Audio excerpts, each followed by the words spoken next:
The Village Coquettes.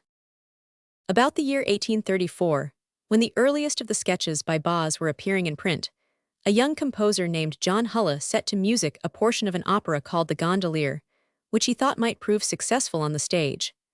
12 months later, Hulla became acquainted with Charles Dickens, whose name was then unknown to those outside his own immediate circle, and it occurred to him that he and Boz might combine their forces by converting The Gondolier into a popular play. Dickens, who always entertained a passion for the theater, entered into the project at once, and informed Hulla that he had a little unpublished story by him which he thought would dramatize well, even better than the gondolier notion, confessing that he would rather deal with familiar English scenes than with the unfamiliar Venetian environment of the play favored by Hulla. The title of The Gondolier was consequently abandoned, and a novel subject found and put forward as The Village Coquettes, a comic opera of which songs, duets, and concerted pieces were to form constituent parts. Dickens, of course, became responsible for the libretto and Hulla for the music, and when completed the little play was offered to, and accepted by, Braham, the lessee of the St. James's Theatre, who expressed an earnest desire to be the first to introduce Boz to the public as a dramatic writer. A favorite comedian of that day, John Pritt Harley, after reading the words of the opera prior to its representation, declared it was a sure card, and felt so confident of its success that he offered to wager £10 that it would run 50 nights, an assurance which at once decided Braham to produce it. The Village Coquettes, described on the title page of the printed copies as a comic opera in 2 acts, was played for the first time on December 6, 1836, with Braham and Harley in the cast. In his preface to the play, published contemporaneously by Richard Bentley and dedicated to Harley, Dickens explained that the libretto of an opera must be, to a certain extent, a mere vehicle for the music, and that it is scarcely fair or reasonable to judge it by those strict rules of criticism which would be justly applicable to a 5-act tragedy or a finished comedy. There is no doubt that the merits of the play were based upon the songs set to Hulla's music rather than upon the play itself, and it is said that Harley's reputation as a vocalist was established by his able rendering of them. The Village Coquettes enjoyed a run of 19 nights in London during the season, and was then transferred to Edinburgh, where it was performed under the management of Mr. Ramsay, a friend of Sir Walter Scott. Sala, as a boy of 10, witnessed its first representation in London, and ever retained a vivid impression of the event, while a special interest appertains to the fact that a copy of the play became the means of first bringing Dickens into personal communication with John Forster, his lifelong friend and biographer. It is more than probable that Boz felt a little elated by the reception accorded by the public to the dramatic bantling, but as time progressed, he realized that the somewhat unfavorable comments of the critics were not entirely devoid of truth. Indeed, when in 1843 it was proposed to revive the play, he expressed a hope that it might be allowed to sink into its native obscurity. "I did it," he explained, "in a fit of damnable good nature long ago, for Hulla, who wrote some very pretty music to it. I just put down for everybody what everybody at the St. James's Theatre wanted to say and do, and what they could say and do best, and I have been most sincerely repentant ever since." The novelist confessed that both the operetta and a little farce called The Strange Gentleman, the latter written as a practical joke for the St. James's Theatre about the same time, were done without the least consideration or regard to reputation. He also declared that he wouldn't repeat them for £1,000 apiece, and devoutly wished these early dramatic efforts to be forgotten. Propos of this, the late Frederick Locker-Lampson has recorded that when he asked Dickens, about a year before the great writer's death, whether he possessed a copy of The Village Coquettes, his reply was, "No, and if I knew it was in my house, and if I could not get rid of it in any other way, I would burn the wing of the house where it was."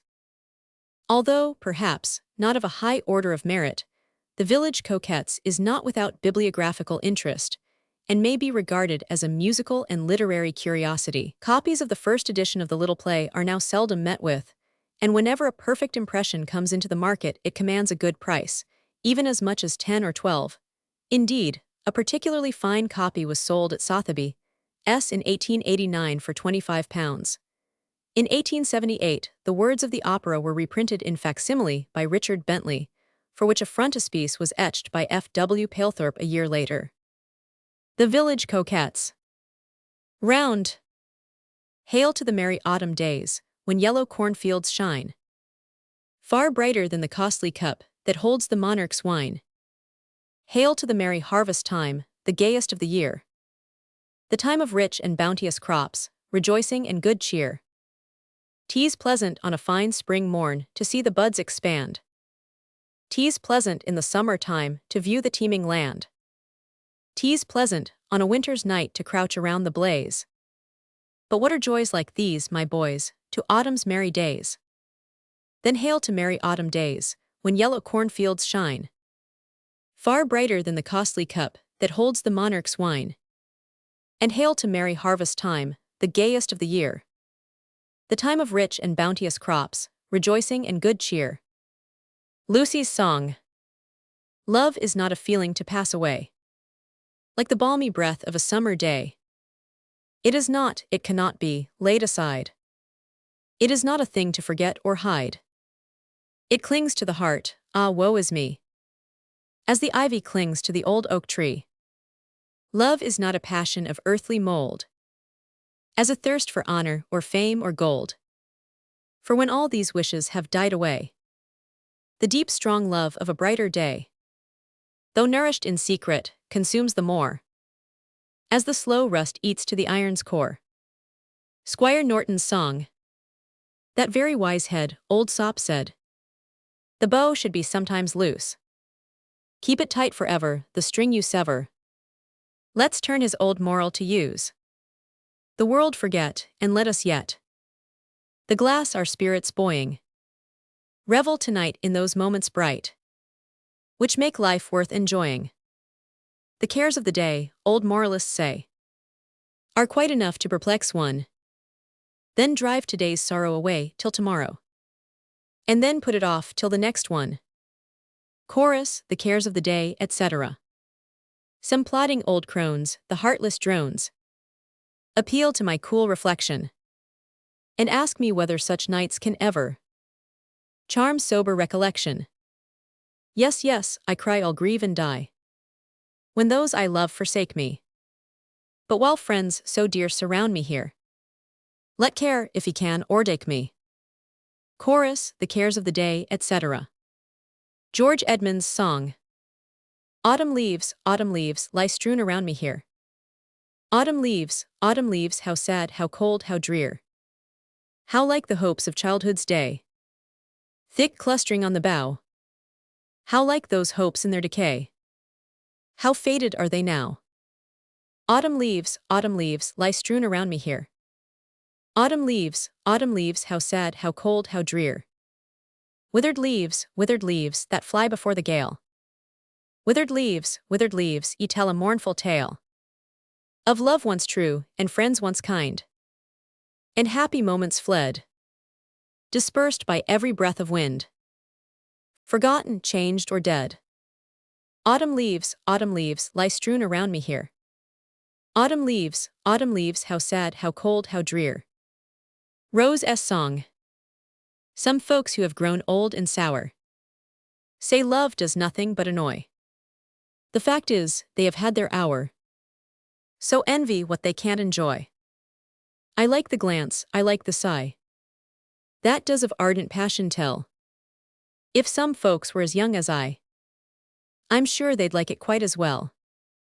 Old maiden aunts so hate the men, so well know how wives are harried. It makes them sad, not jealous, when they see their poor dear nieces married. All men are fair and false, they know, and with deep sighs they assail 'em. It's so long since they tried men, though I rather think their memories fail 'em. Duet Flam and Rose. Flam, 'tis true I'm caressed by the witty, the envy of all the fine beaux, the pet of the court and the city, but still I'm the lover of Rose. Rose, country sweethearts, oh how I despise, and oh how delighted I am to think that I shine in the eyes of the elegant, sweet Mr. Flam. Flam, allow me. Rose, pray don't be so bold, sir. Flam, what sweets on that honeyed lip hang. Rose, your presumption I know I should scold, sir, but I really can't scold Mr. Flam. Both, then let us be happy together, content with the world as it goes. An unchangeable couple forever. Mr. Flam and his beautiful Rose. Squire Norton's song. The child and the old man sat alone in the quiet, peaceful shade of the old green boughs that had richly grown in the deep, thick forest glade. It was a soft and pleasant sound, that rustling of the oak, and the gentle breeze played lightly round. As thus the fair boy spoke, "Dear father, what can honor be, of which I hear men rave? Field, cell, and cloister, land and sea, the tempest and the grave. It lives in all, 'tis sought in each, 'tis never heard or seen. Now tell me, father, I beseech, what can this honor mean? It is a name, my child. It lived in other days, when men were rude, their passions wild, their sport thick battle phrase. When in armor bright the warrior bold knelt to his lady's eyes, beneath the abbey pavement old, that warrior's dust now lies. The iron hearts of that old day have mouldered in the grave, and chivalry has passed away, with knights so true and brave. The honor which to them was life throbs in no bosom now. It only gilds the gambler's strife, or decks the worthless vow. Duet the squire and Lucy. Squire, in rich and lofty station shine before his jealous eyes. In golden splendor, lady mine, this peasant youth despise. Lucy! Oh, it would be revenge indeed, with scorn his glance to meet. I his humble pleading heed, I'd spurn him from my feet. Squire, with love and rage her bosom's torn, and rash the choice will be. Lucy, with love and rage my bosom's torn, and rash the choice will be. Squire, from hence she quickly must be borne. Her home she'll flee. Lucy, oh, long shall I have cause to mourn. My home for thee. Sestet in chorus. Young Benson, turn him from the farm, from his home will you cast. The old man who has tilled it for years. Every tree, every flower is linked with the past, and a friend of his childhood appears. Turn him from the farm, o'er its grassy hillside. A gay boy he once loved to range. His boyhood has fled, and its dear friends are dead. But these meadows have never known change. Edmund's oppressor, hear me. Lucy, on my knees I implore. Squire, I command it, and you will obey.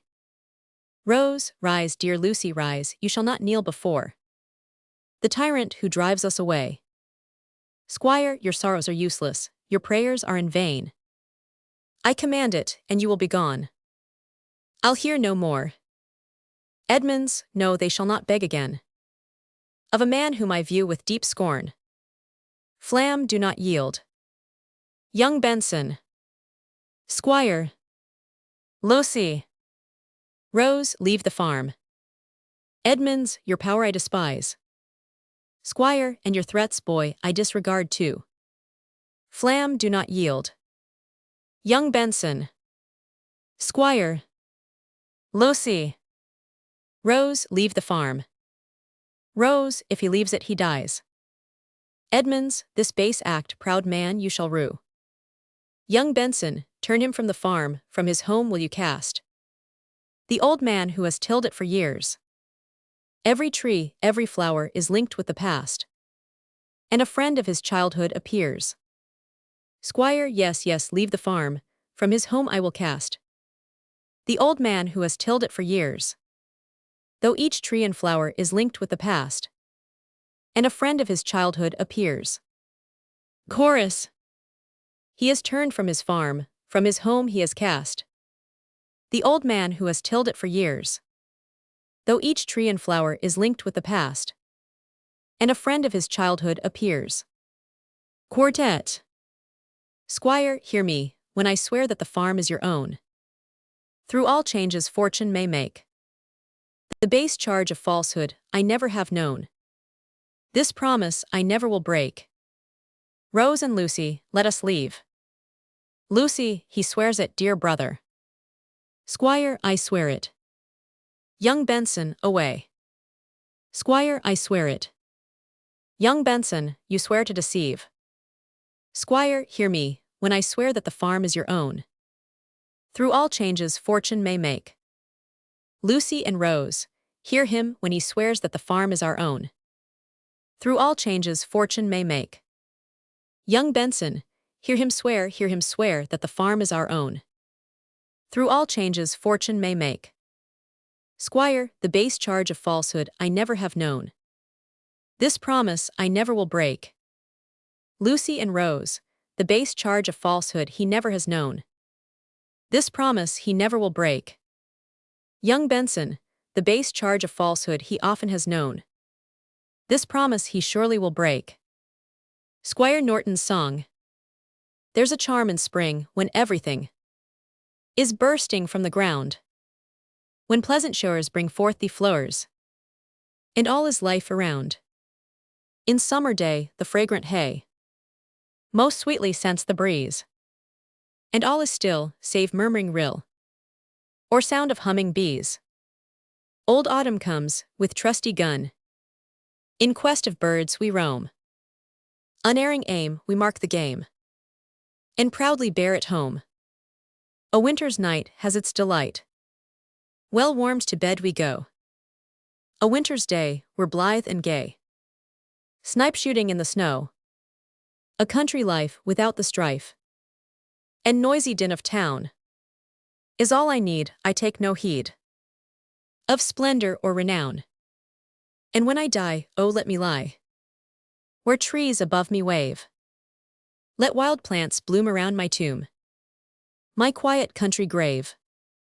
Young Benson's song. My fair home is no longer mine. From its roof tree I'm driven away. Alas, who will tend the old vine which I planted in infancy's day? The garden, the beautiful flowers, the oak with its branches on high. Dear friends of my happiest hours, among thee I long hope to die. The briar, the moss, and the bramble along the green paths will run wild, the paths where I once used to ramble, an innocent, light-hearted child. Duet the Squire and Edmonds. Squire, listen, though I do not fear you. Listen to me, ere we part. Edmonds, list to you, yes, I will hear you.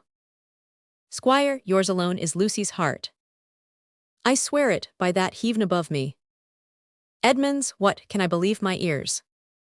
Could I hope that she still loves me? Squire, banish all these doubts and fears. If a love were e'er worth gaining, if love were ever fond and true, no disguise or passion feigning, such is her young love for you. Squire, listen, though I do not fear you. Listen to me, ere we part. Edmonds, list to you, yes, I will hear you. Mine alone is her young heart. Lucy's song. How beautiful at eventide to see the twilight shadows pale steal o'er the landscape, far and wide, o'er stream and meadow, mound and dale. How soft is nature's calm repose, when ing skies their cool dews weep.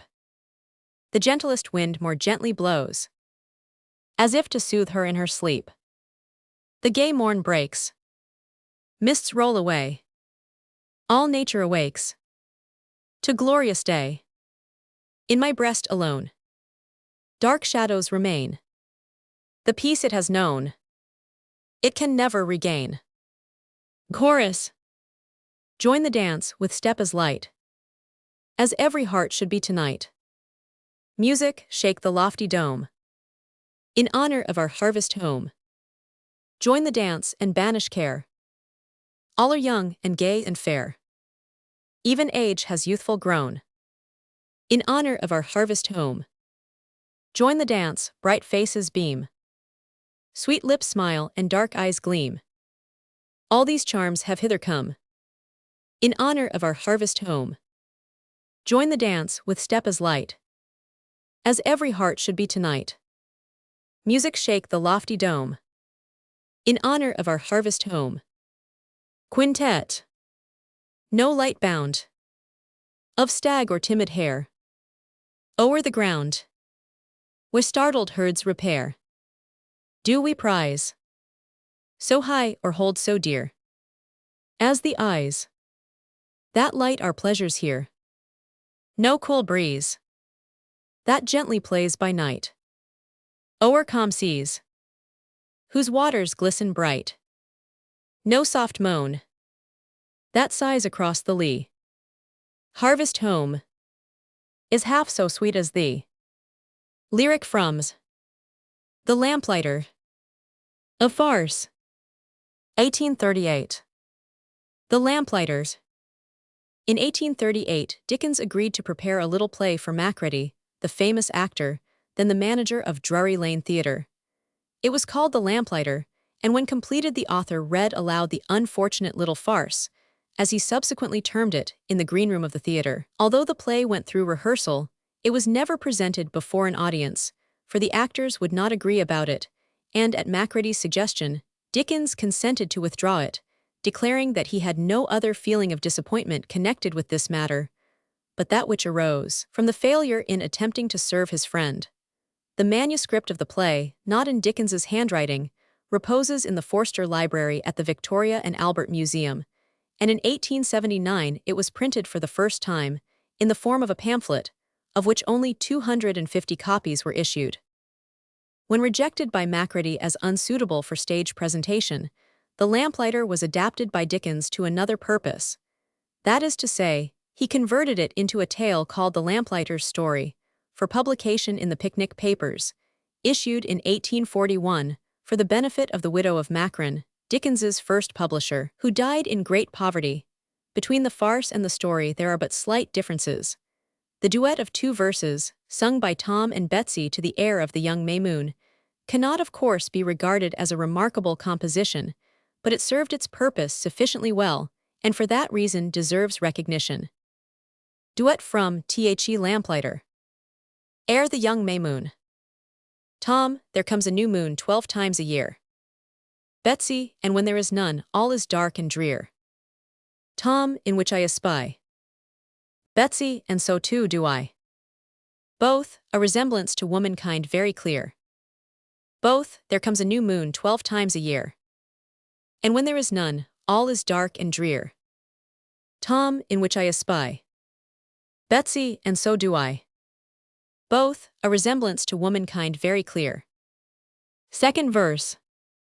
Tom, she changes, she's fickle, she drives men mad. Betsy, she comes to bring light and leaves them sad. Tom, so restless wild. Betsy, but so sweetly wild.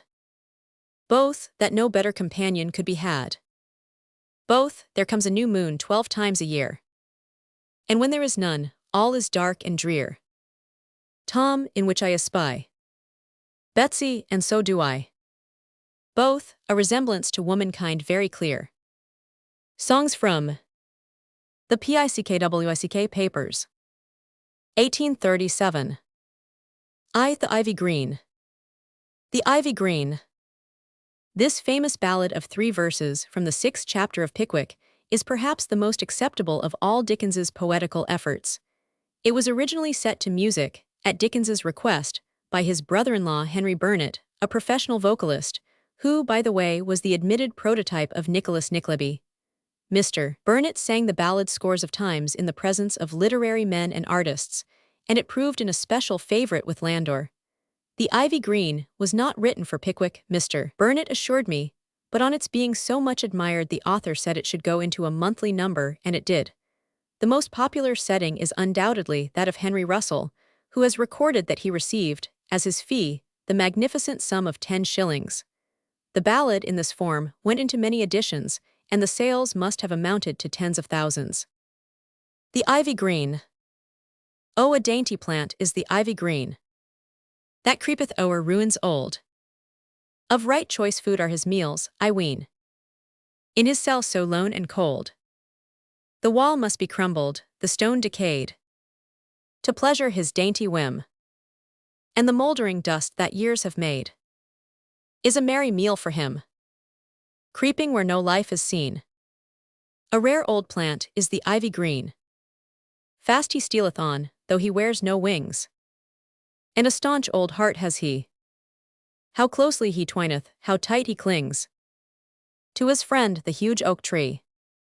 And slyly he traileth along the ground, and his leaves he gently waves, as he joyously hugs and crawleth round the rich mould of dead men's graves, creeping where grim death hath been.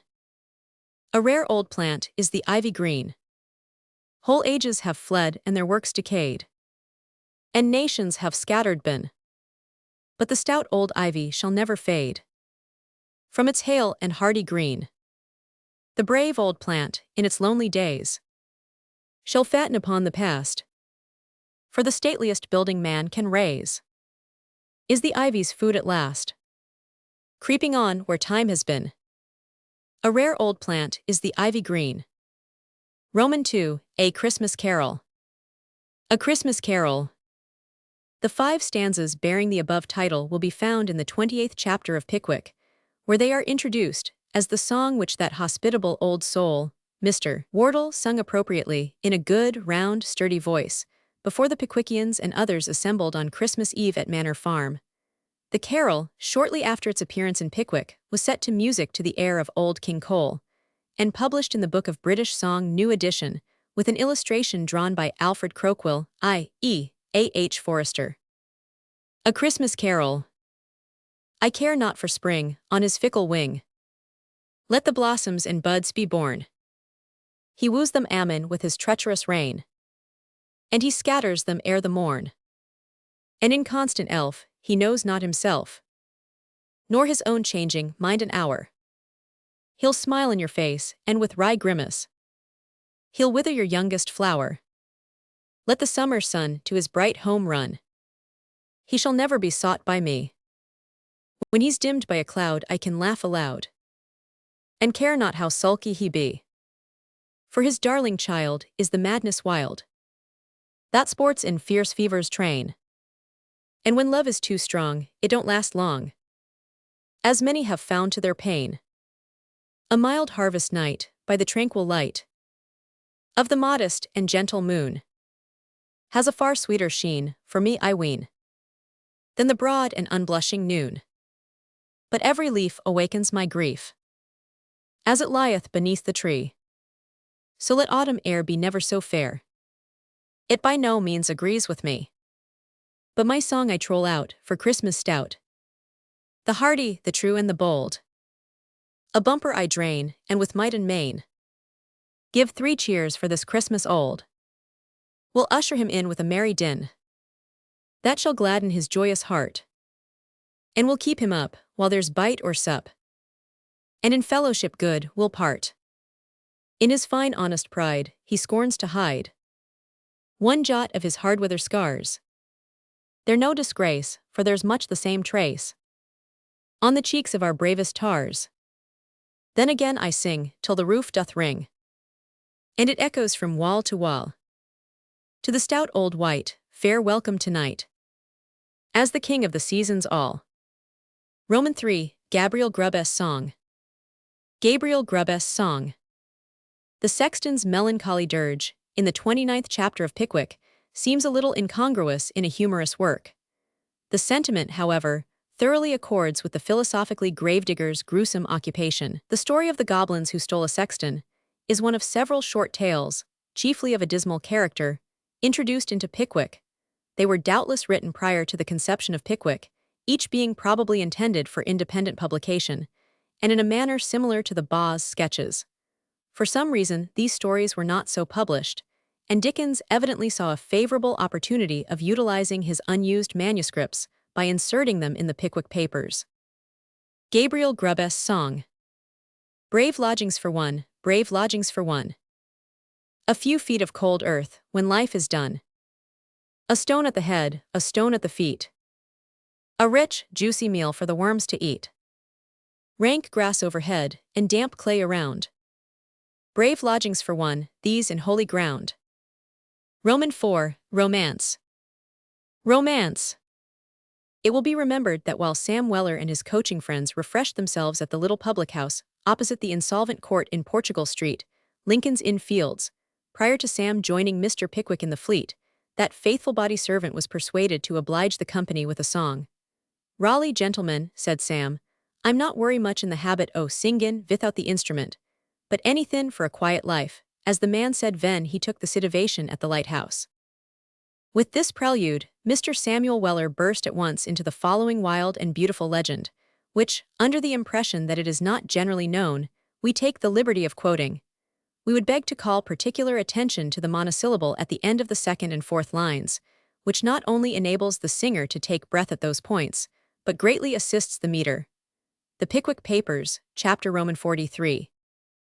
At the conclusion of the performance, the mottled-faced gentleman contended that the song was personal to the cloth, and demanded the name of the bishop's coachman, whose cowardice he regarded as a reflection upon coachmen in general. Sam replied that his name was not known, as he hadn't got his card in his pocket, whereupon the mottled-faced gentleman declared the statement to be untrue, stoutly maintaining that the said coachman did not run away, but died game as pheasants, and he would hear nothing said to the contrary. Even in the vernacular, observes Mr. Percy Fitzgerald, this master of words could be artistic, and it may fairly be asserted that Mr. Weller's song to the coachman is superior to anything of the kind that has appeared since.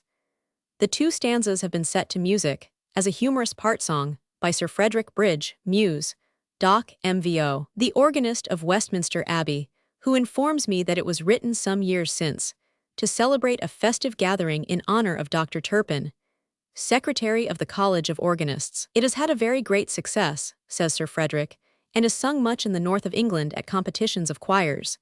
It is for men's voices. The humor of the words never fails to make a great hit, and I hope the music does no harm. The bishop's coach is set to a bit of old plain chant, and I introduce a fugue at the words "sure as eggs is eggs." Romance. Chapter 1. Bold Turpin Vunce, on Hounslow Heath. His bold mare best bestrode, Ven there he seed the bishop's coach. A common along the road, So he gallops close to the 'orse's legs. And he claps his head vithin. And the bishop says, "Sure as eggs is eggs." This here's the bold Turpin. Chorus, and the bishop says, "Sure as eggs is eggs." This here's the bold Turpin. Chapter 2. Says Turpin, "You shall eat your words." With a sarce of leaden bullet. So he puts a pistol to his mouth. And he fires it down his gullet. The coachman, he not lickin' the job. Set off at a full gallop. But Dick put a couple of balls in his knob. And purwilled on him to stop. Chorus sarcastically, but Dick put a couple of balls in his knob. And purwilled on him to stop. Political squibs from The Examiner. 1841. I, the fine old English gentleman. Political squibs from The Examiner, 1841.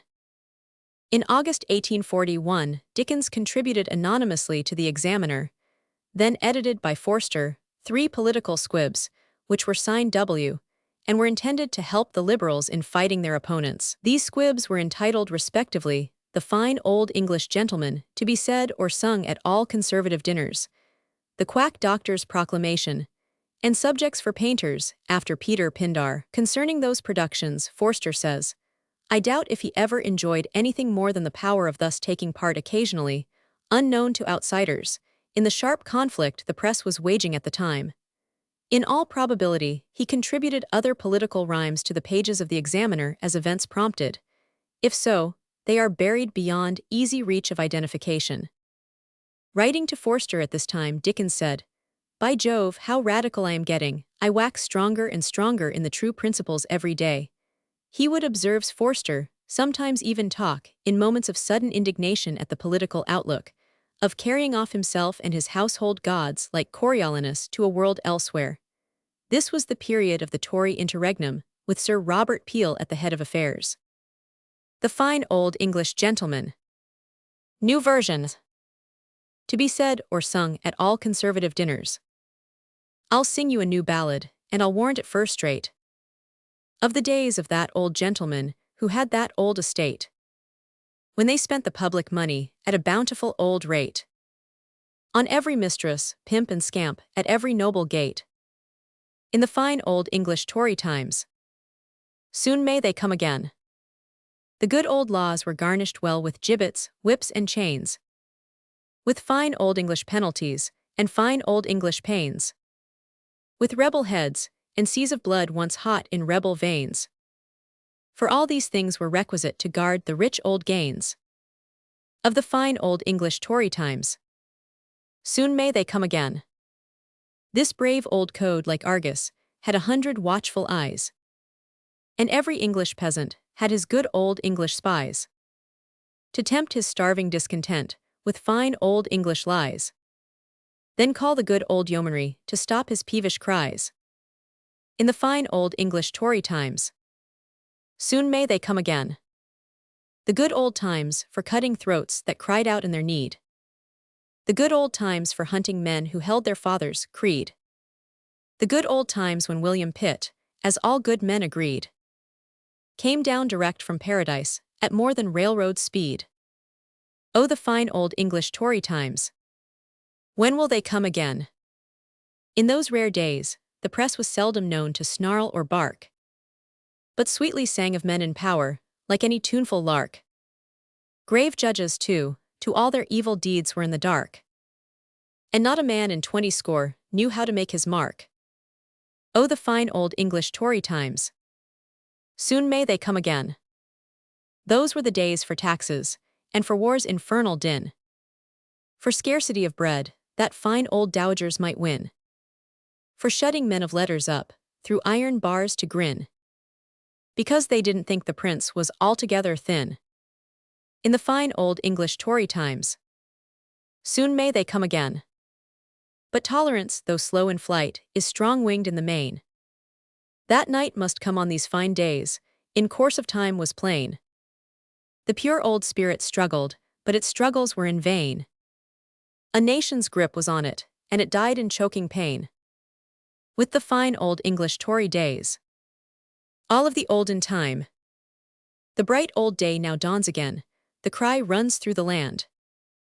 In England there shall be dear bread, in Ireland sword and brand, and poverty and ignorance shall swell the rich and grand.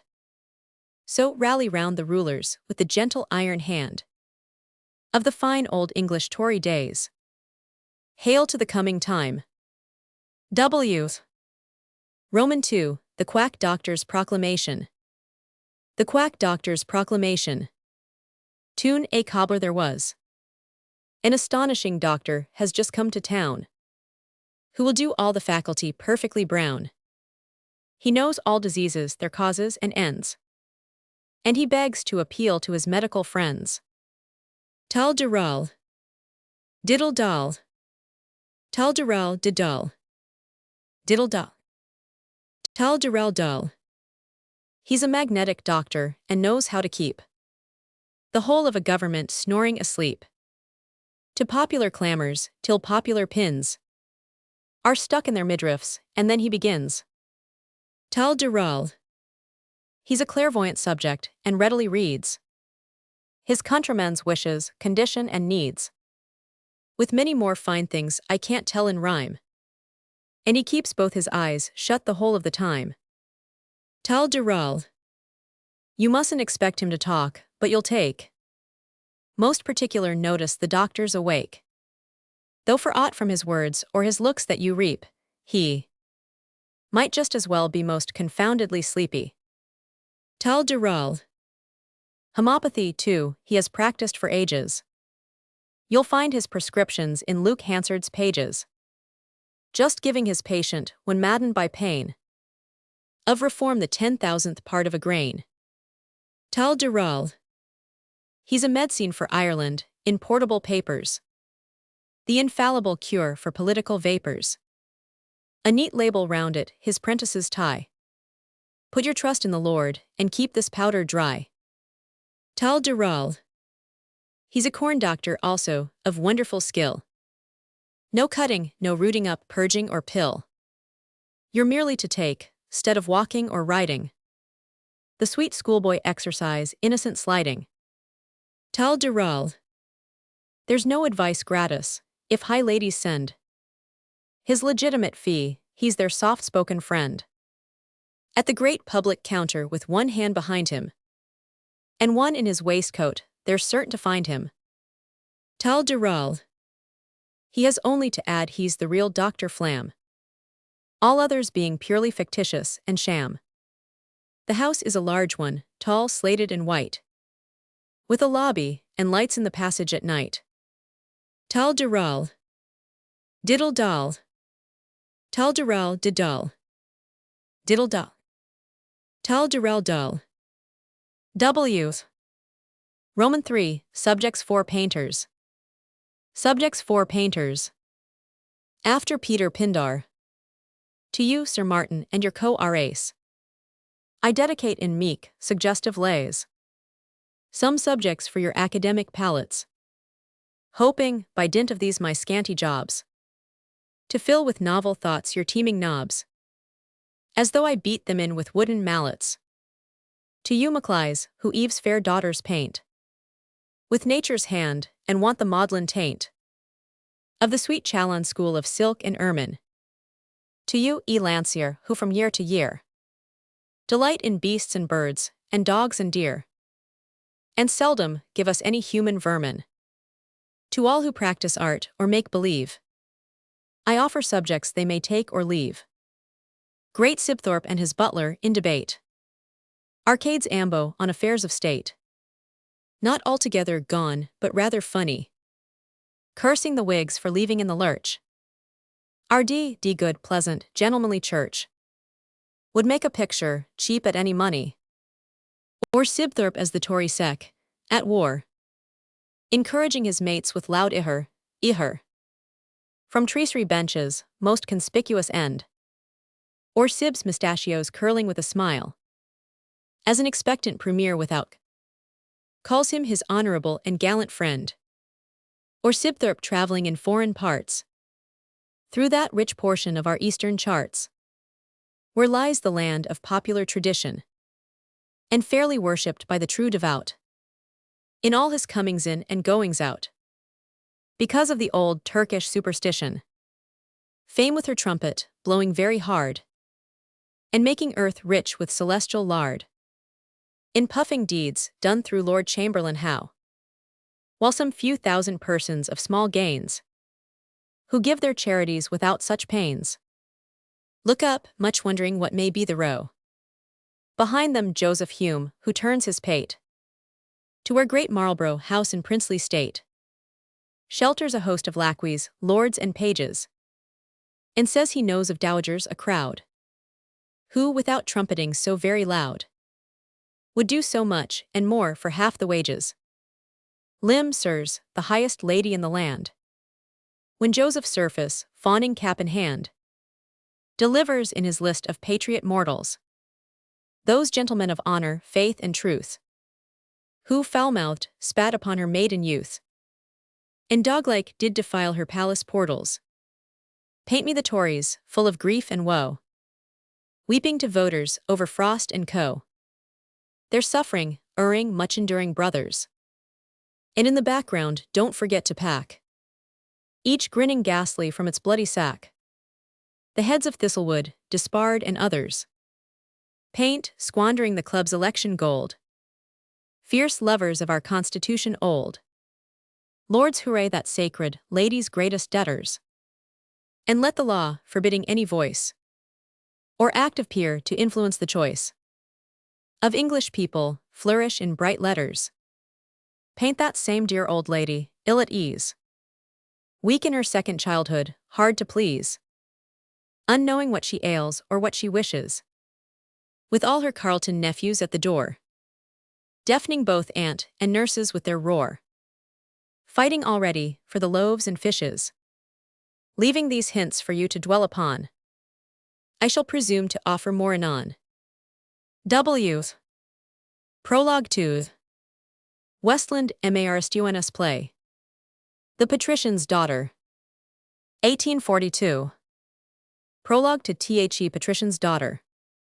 The Patrician's Daughter was the title bestowed upon a play, in the tragic vein, by a then unknown writer, J. Westland Marston, it being his maiden effort in dramatic authorship.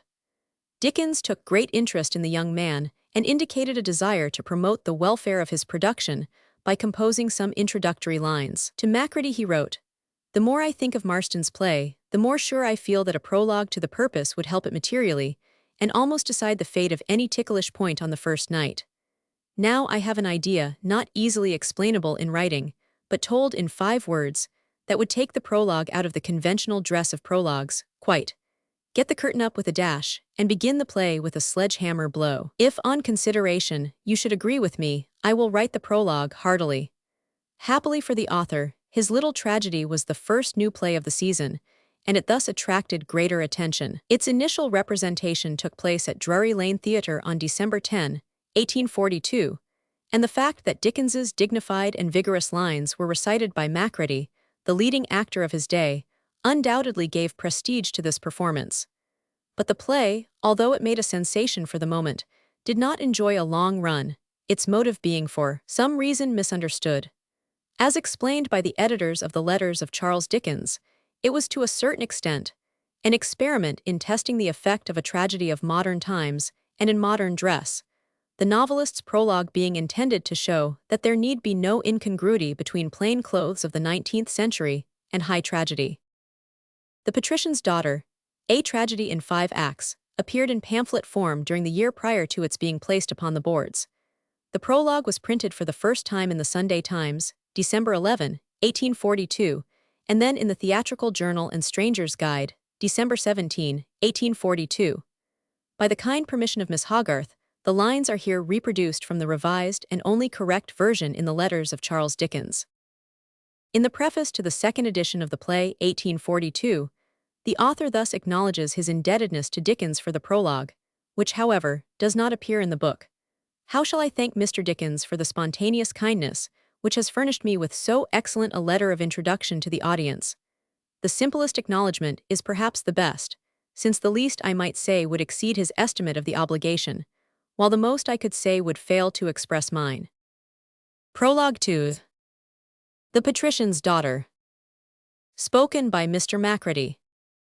No tale of streaming plumes and harness bright dwells on the poet's maiden harp tonight.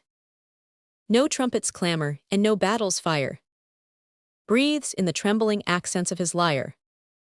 Enough for him, if in his lowly strain he wakes one household echo not in vain. Enough for him, if in his boldest word the beating heart of man be dimly heard. Its solemn music which, like strains that sigh through charmed gardens, all who hearing die. Its solemn music he does not pursue to distant ages, out of human view, nor listen to its wild and mournful chime in the dead caverns on the shore of time, but musing with a calm and steady gaze before the crackling flames of living days, he hears it whisper through the busy roar of what shall be and what has been before. Awake the present, shall no scene display the tragic passion of the passing day. Is it with man, as with some meaner things, that out of death his single purpose springs?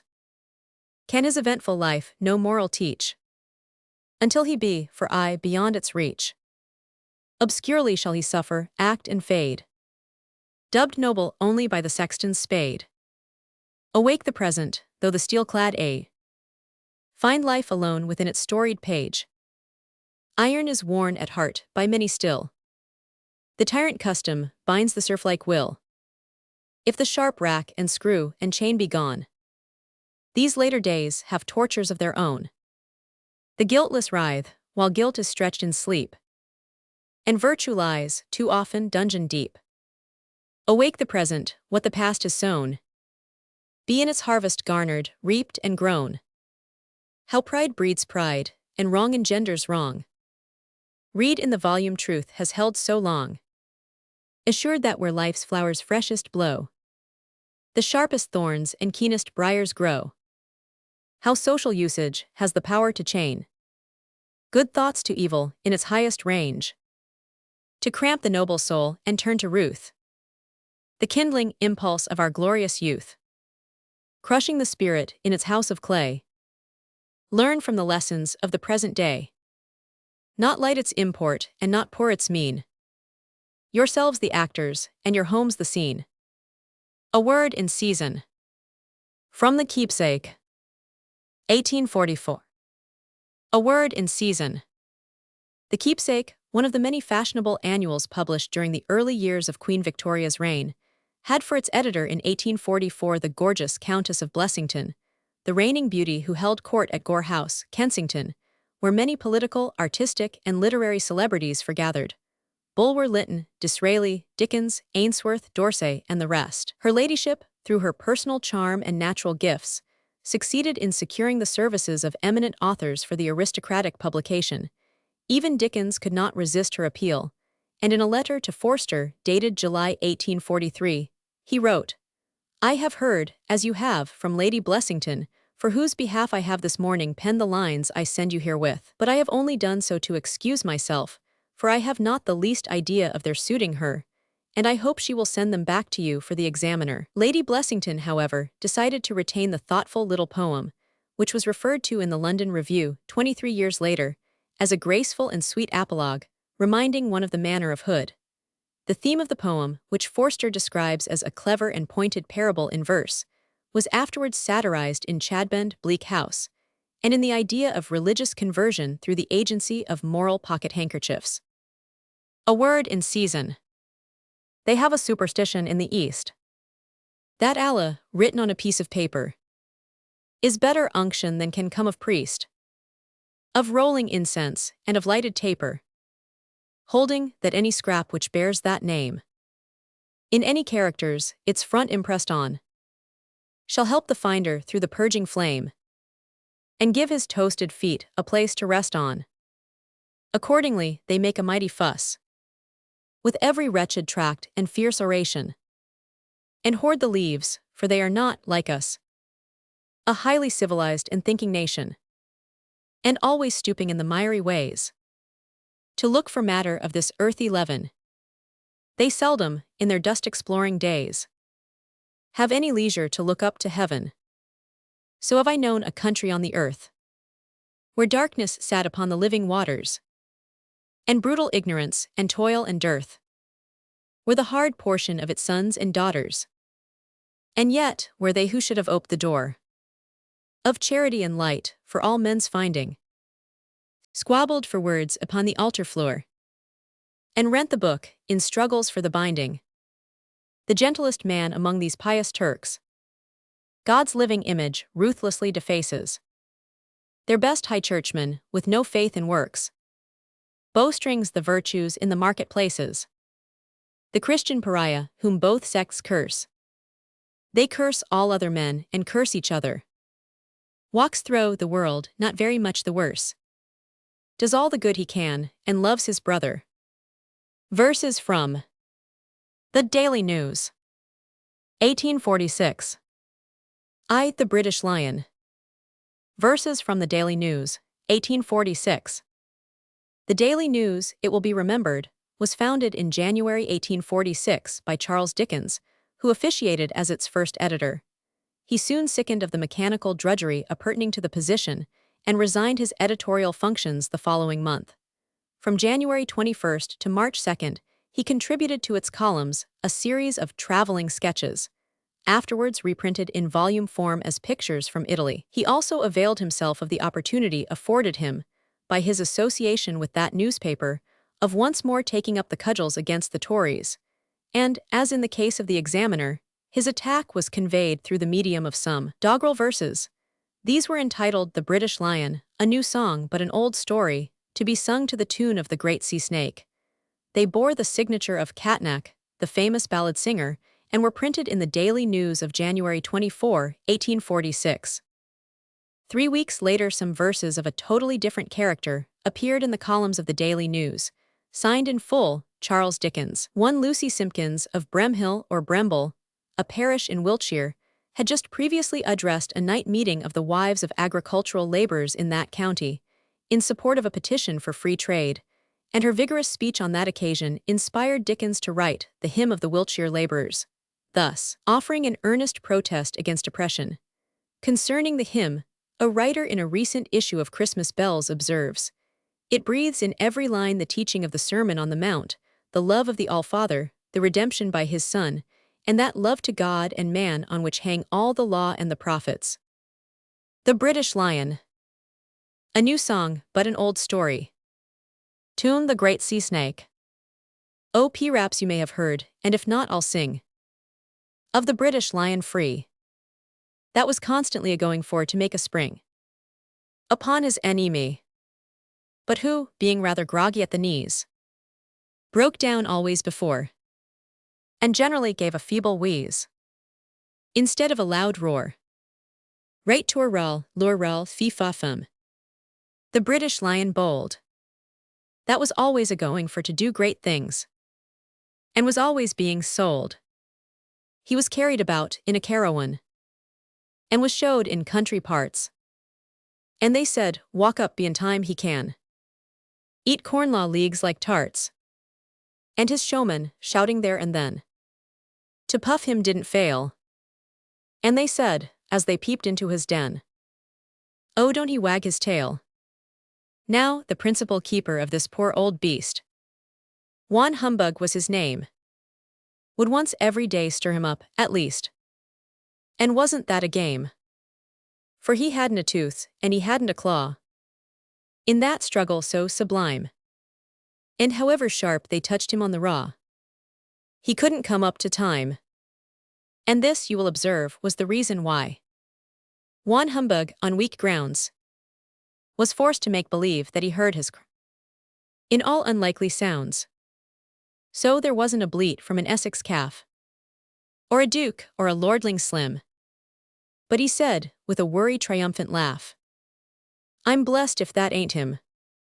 At length, worry bawled in his mane and tail. The British lion growed.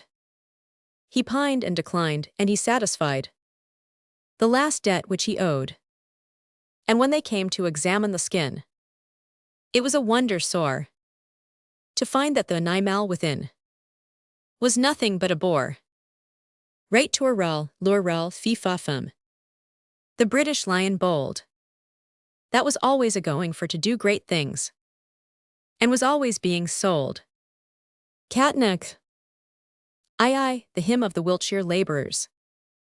The hymn of the Wiltshire labourers. Don't you all think that we have a great need to cry to our God, to put it in the hearts of our gracious Queen and her members of Parliament to grant us free bread? Lucy Simpkins, at Bremhill. O God, who by thy prophet's hand didst smite the rocky break, whence water came, at thy command, thy people's thirst to slake. Strike now upon this granite wall, stern, obdurate, and high, and let some drops of pity fall for us who starve and die. The God who took a little child and set him in the midst, and promised him his mercy mild, as by thy Son thou didst look down upon our children dear, so gaunt, so cold, so spare, and let their images appear where lords and gentry are. O God, teach them to feel how we, when our poor infants droop, are weakened in our trust in thee, and how our spirits stoop. For in thy rest, so bright and fair, all tears and sorrows sleep, and their young looks, so full of care, would make thine angels weep. The God, who with his finger the judgment coming on, write for these men what must ensue ere many years be gone. O God, whose bow is in the sky, let them not brave and dare until they look too late on high and see an arrow there. O God, remind them, in the bread they break upon the knee, these sacred words may yet be read in memory of me. O God, remind them of his sweet compassion for the poor, and how he gave them bread to eat, and went from door to door. Charles Dickens. New Song. Lines addressed to Mark Lemon. 1849. New Song. Dickens, like Selah's weg, would sometimes drop into poetry when writing to intimate friends, as, for example, in a letter to Maclise, the artist, which began with a parody of Byron's lines to Thomas Moore. My foot is in the house. My bath is on the sea. And before I take a souse, here's a single note to thee. A more remarkable instance of his propensity to indulge in parody of this kind is to be found in a letter addressed to Mark Lemon in the spring of 1849. The novelist was then enjoying a holiday with his wife and daughters at Brighton, whence he wrote to Lemon, who had been ill, pressing him to pay them a visit. After commanding him to get a clean pocket handkerchief ready for the close of Copperfield No. 3, simple and quiet, but very natural and touching, Evening Bore, Dickens invites his friend in lines headed New Song, and signed T. Sparkler, the effusion also bearing the signatures of other members of the family party, Catherine Dickens, Annie Leach, Georgina Hogarth, Mary Dickens, Katie Dickens, and John Leach. New Song. Tune Lesbia hath a beaming eye. Chapter 1. Lemon is a little hipped. And this is Lemon's true position. He is not pale, he's not white-lipped, yet wants a little fresh condition. Sweeter 'tis to gaze upon old oceans rising, falling billers, than on the houses, every one, that form the street called St. Anne's Willers. O my lemon, round and fat. O my bright, my right, my tight un. Think a little what you're at. Don't stay at home, but come to Brighton. Aye, aye. Lemon has a coat of frieze, but also seldom Lemon wears it, that it is a prey to fleas, and every moth that's hungry tears it. Oh, that coat's the coat for me, that braves the railway sparks and breezes, leaving every engine free to smoke it till its owner sneezes. Then my lemon, round and fat. My bright, my right, my tight un. Think a little what you're at. On Tuesday first, come down to Brighton. T. Sparkler. W.L.K. Collins's play. The Lighthouse. 1855. The prologue. The Lighthouse. Wilkie Collins composed two powerful dramas for representation at Dickens's residence, Tavistock House, a portion of which had been already adapted for private theatricals, the rooms so converted being described in the bills as the smallest theater in the world. The first of these plays was called The Lighthouse, and the initial performance took place on June 19, 1855. Dickens not only wrote the prologue and the Song of the Wreck, but signally distinguished himself by enacting the part of Aaron Gurnock, a lighthouse keeper, his clever impersonation recalling Frederick Lemaître, the only actor he ever tried to take as a model. With regard to the Song of the Wreck, Dickens evidently intended to bestow upon it a different title, for, in a letter addressed to Wilkie Collins during the preparation of the play, he said, I have written a little ballad for Mary, the story of the ship's carpenter and the little boy in the shipwreck. The song was rendered by his eldest daughter, Mary, who assumed the RLE of PHBE in the play. It was set to the music composed by George Linley for Miss Charlotte Young's pretty ballad, Little Nell, of which Dickens became very fond, and which his daughter had been in the habit of singing to him constantly since her childhood. Dr. A. W. Ward, master of Peterhouse, Cambridge University, refers to the Song of the Wreck as a most successful effort in Cowper's manner. The prologue. Slow music all the time, unseen speaker, curtain down. A story of those rocks where doomed ships come to cast them wrecked upon the steps of home, where solitary men, the long year through, the wind their music, and the brine their view, warn mariners to shun the beacon light. A story of those rocks is here tonight. Eddystone Lighthouse. Exterior view discovered. In its ancient form, ere he who built it wished for the great storm that shivered it to nothing, once again. Behold out gleaming on the angry main. Within it are three men, to these repair. In our frail bark of fancy, swift as air. They are but shadows, as the rower grim took none but shadows in his boat with him. So be ye shades, and for a little space, the real world a dream without a trace. Return is easy, it will have you back too soon to the old beaten dusty track. For but 1 hour forget it, billows rise. Blow winds, fall rain be black ye midnight skies. And you who watch the light arise, arise. Exterior view rises and discovers the scene. Roman 2, The Song of the Wreck. The Song of the Wreck. Chapter 1. The wind blew high, the waters raved. A ship drove on the land. 100 human creatures saved. Kneeled down upon the sand. 70 were drowned, 70 were thrown upon the black rocks wild. And thus among them, left alone, they found one helpless child. Chapter 2.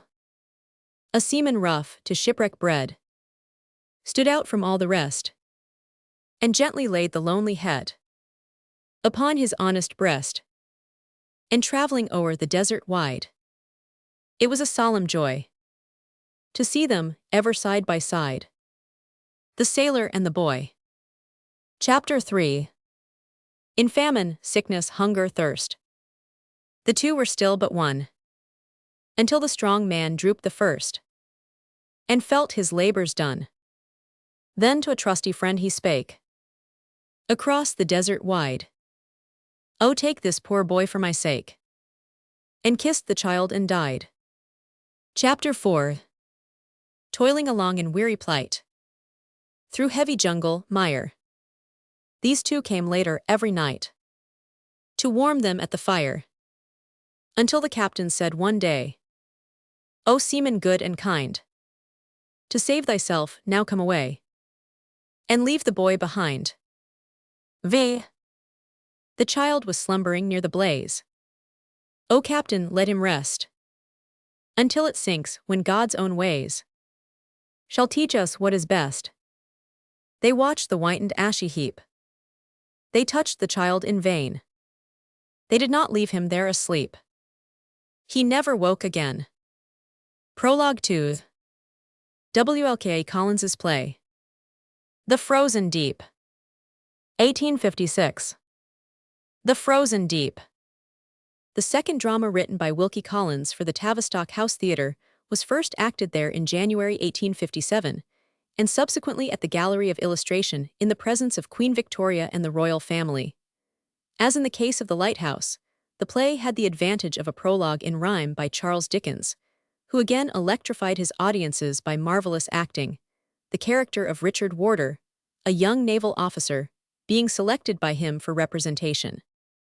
The prologue was recited at Tavistock House by John Forster, and at the public performances of the play by Dickens himself.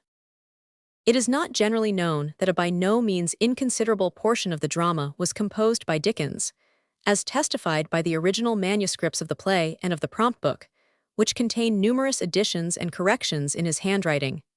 These manuscripts, by the way, realized 300 at Sotheby's in 1890.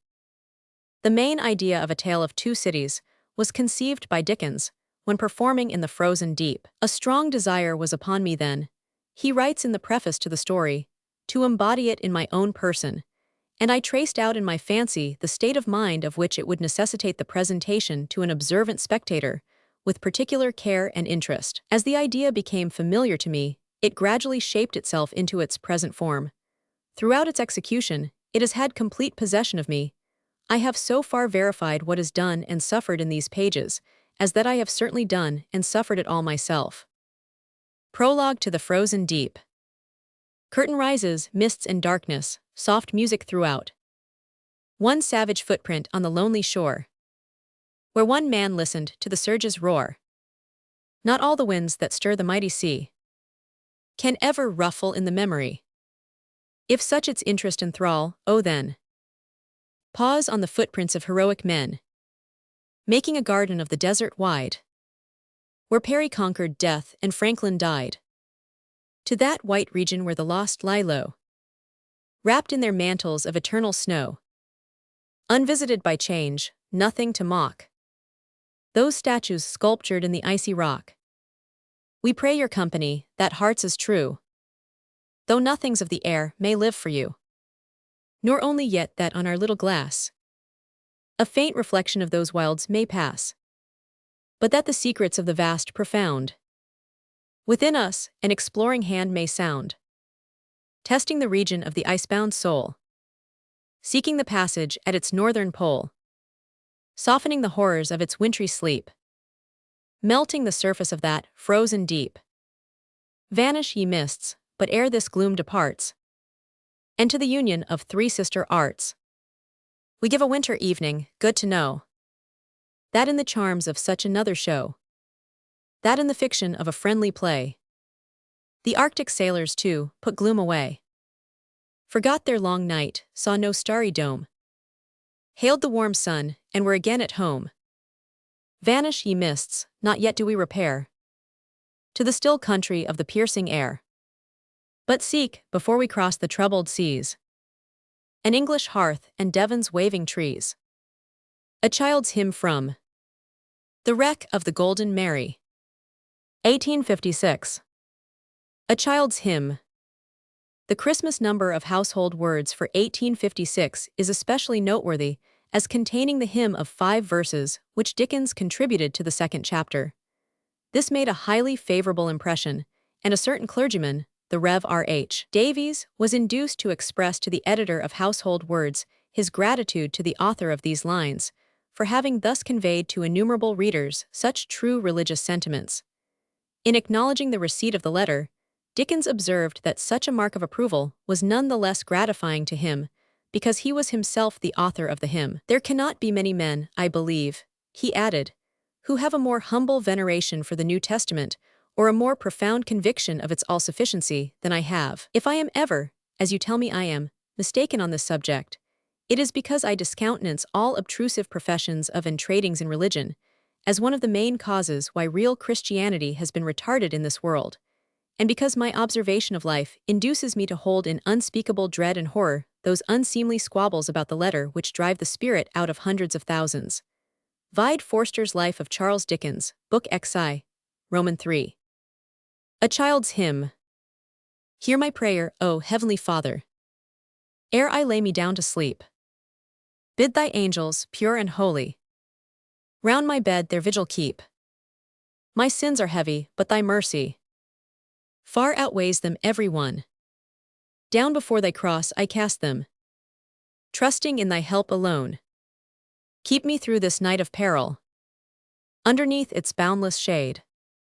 Take me to thy rest, I pray thee, when my pilgrimage is made. None shall measure out thy patience by the span of human thought. None shall bound the tender mercies which thy holy Son has bought. Pardon all my past transgressions. Give me strength for days to come. Guide and guard me with thy blessing, till thy angels bid me home.